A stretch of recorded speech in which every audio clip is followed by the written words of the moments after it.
Assalamualaikum warahmatullahi wabarakatuh. Bahaba Sadaralun, masih Gom Aceh.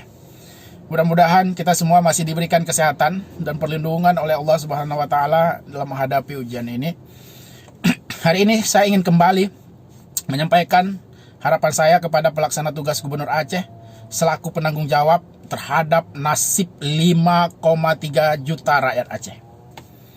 Assalamualaikum Pak PLT. Pak PLT, hari ini genap sudah 18 hari Aceh ditetapkan sebagai wilayah dengan status tanggap darurat. Tanggap darurat sejatinya menuntut pemerintah untuk bekerja dalam waktu cepat dan singkat. Hari ini mengambil keputusan, besok sudah harus ada realisasi anggaran. Pagi ini mengambil kebijakan, sore sudah harus ada realisasi bantuan. Begitulah kira-kira prinsip bekerja dalam masa tanggap darurat. Tidak banyak prosedural, tidak terlalu birokratis. Itu yang harus dilakukan.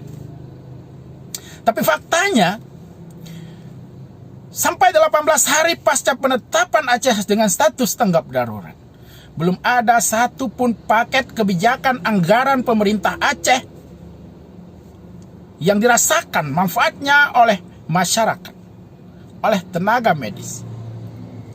Belum ada satupun alat pelindung diri untuk tenaga medis yang dibeli dengan menggunakan APBA.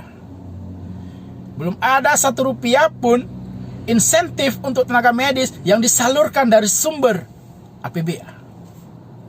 Belum ada 1 kilogram beras pun paket bantuan sembako yang disalurkan oleh pemerintah Aceh. Begitu juga dengan BLT. Sampai saat ini belum ada satupun ODP yang baru datang dari luar daerah yang dikarantina oleh pemerintah Aceh. Begitulah fakta yang terjadi hari ini. Jadi pertanyaannya, selama 18 hari masa tanggap darurat ini, apa yang telah dikerjakan oleh pemerintah Aceh untuk rakyatnya? Tolong ingat, Anda semua di pemerintah Aceh dibayar dari uang rakyat. Jangan khianati rakyat dalam keadaan seperti ini. Pak PLT, kemarin dalam wawancara televisi Anda mengatakan bahwa pemerintah Aceh telah menyiapkan 1.000 ruang untuk ODP. Bohong itu. Faktanya, hari ini 8 orang ODP di kota Janto dikarantina di dalam hutan. Gara-gara tidak ada yang mengurus mereka, tidak ada yang mengkarantina mereka sesuai dengan SOP atau protokol karantina dari WHO. Pak PLT juga mengatakan jam malam dihentikan karena program sosial safety net belum memadai. Itu juga bohong. Yang benar adalah sampai saat ini program sosial safety net belum ada sama sekali. Jadi bagaimana rakyat harus menyikapi keadaan ini dalam kondisi menghadapi ujian ancaman wabah COVID-19? Program pemerintah belum sama sekali menyentuh rakyat, belum menyentuh tenaga medis.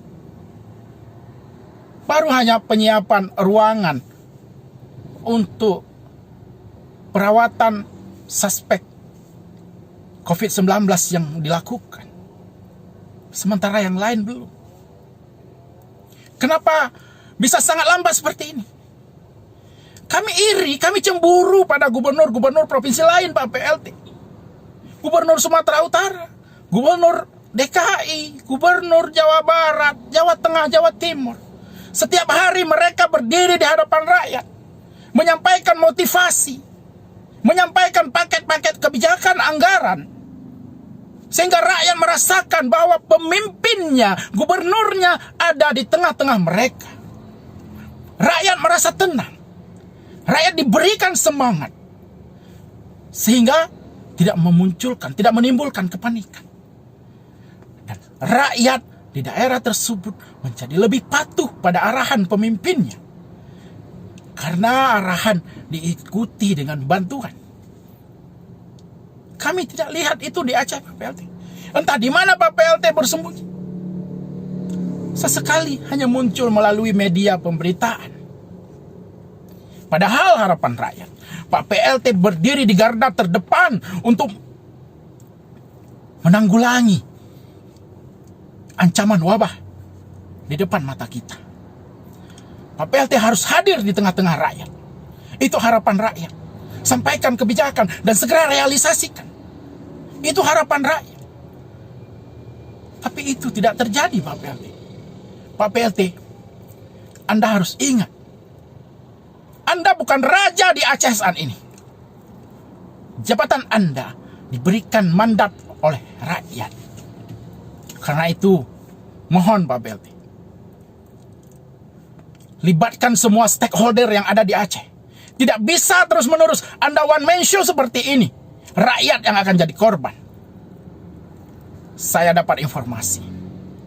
Dengan Forkopimda saja Pak PLT tidak membuat musyawarah atau rapat untuk mengambil sebuah kebijakan. Contohnya, maklumat jam malam. Saya dapat informasi, maklumat jam malam itu sudah disiapkan oleh Pak PLT sendiri. Kemudian disampaikan pemberitahuan melalui WA kepada Forkopimda lainnya dan dibawa oleh salah satu kepala SKPA untuk ditandatangani oleh masing-masing Forkopimda. Pemberitahuannya hanya melalui WA. Kalau ini benar, maka sungguh saya tidak tahu menggambarkan seperti apa gaya kepemimpinan Anda. Harusnya undang Forkopimda baik-baik. Buat pertemuan, diskusi dengan beliau-beliau. Bicarakan apa plus minusnya setiap kebijakan yang berdampak terhadap rakyat luas. Baru kemudian putuskan dan tanda tangan bersama. Jangan hanya menjadikan Forkopimda yang lain sebagai tukang tanda tangan dan tukang stempel Pak PLT. Itu tidak sehat. Itu bukan prinsip-prinsip good governance. Itu menunjukkan buruknya tata kelola pemerintah Aceh hari ini. Apalagi birokrasi di bawah Anda. Jika Anda masih seperti itu. Pak PLT, membangun Aceh tidak cukup dengan Anda sendiri. Karena itu, saya mohon Pak PLT, tinggalkan egoisme. Tinggalkan sikap-sikap one man show Anda. Buang jauh-jauh feodalisme. Mohon Pak PLT, pikirkan nasib 5,3 juta rakyat Aceh. Kita ingin hari ini Pak PLT berada di depan. Kita ingin Pak PLT berkoordinasi dengan semua pihak. Dalam masa tanggap darurat, idealnya 2-3 hari sekali Pak PLT duduk bersama Forkopimda, berbicara, berkoordinasi dan mengevaluasi apa yang terjadi di lapangan dan apa yang harus kita lakukan ke depan. Pak PLT harus mengevaluasi kerja gugus tugas. Hari ini gugus tugas yang banyak bicara hanya tim penerangan. Tidak ada eksekusi. Tidak ada program atau kegiatan yang dilaksanakan oleh gugus tugas yang menyentuh langsung kepentingan rakyat. Jadi saya mohon sekali lagi Pak PLT, mulai hari ini tolong hadir, pimpin langsung upaya pencegahan COVID-19. Tolong Pak PLT segera realisasikan tempat karantina yang layak sesuai dengan protokol WHO untuk mengkarantina setiap orang, setiap ODP yang datang dari luar daerah ataupun luar negeri. Kalau memang Pak PLT tidak bisa menutup bandara karena itu otoritas pusat, tolong semua orang yang datang ke Aceh harus dikarantina. Tolong Pak PLT.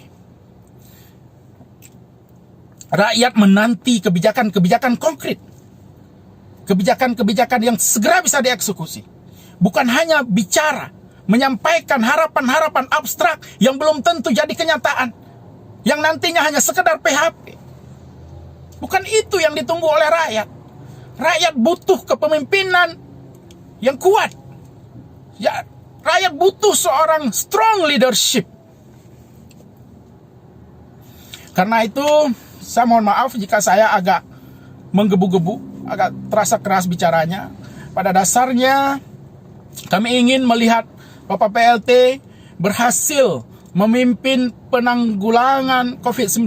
Ini kesempatan terbaik untuk Pak PLT berapologi terhadap kegagalan di masa lalu. Ini kesempatan terbaik buat Pak PLT menebus semua kegagalan-kegagalan masa lalu. Rakyat akan memberikan apresiasi terbaik untuk Pak PLT jika Pak PLT benar-benar berhasil menanggulangi COVID-19. Dan Aceh menjadi daerah pertama yang terbebas dari COVID-19 di Indonesia. Semua rakyat akan memberikan standing applause untuk Pak PLT. Itu harapan rakyat. Karena itu sekali lagi saya mohon berikan segenap perhatian Pak PLT untuk benar-benar fokus pada upaya penanggulangan ini. Jangan lagi berlama-lama, jangan lagi habiskan waktu hanya dalam rapat-rapat, tapi segera eksekusi. Hanya itu harapan saya kepada Bapak PLT Gubernur Aceh. Mohon maaf jika ada ungkapan atau kata-kata saya yang menyinggung Bapak. Mohon atensinya, mohon perhatiannya. Harapan saya segera bisa dieksekusi semua program-program yang menyentuh langsung upaya penanggulangan COVID-19 ini. Assalamualaikum warahmatullahi wabarakatuh.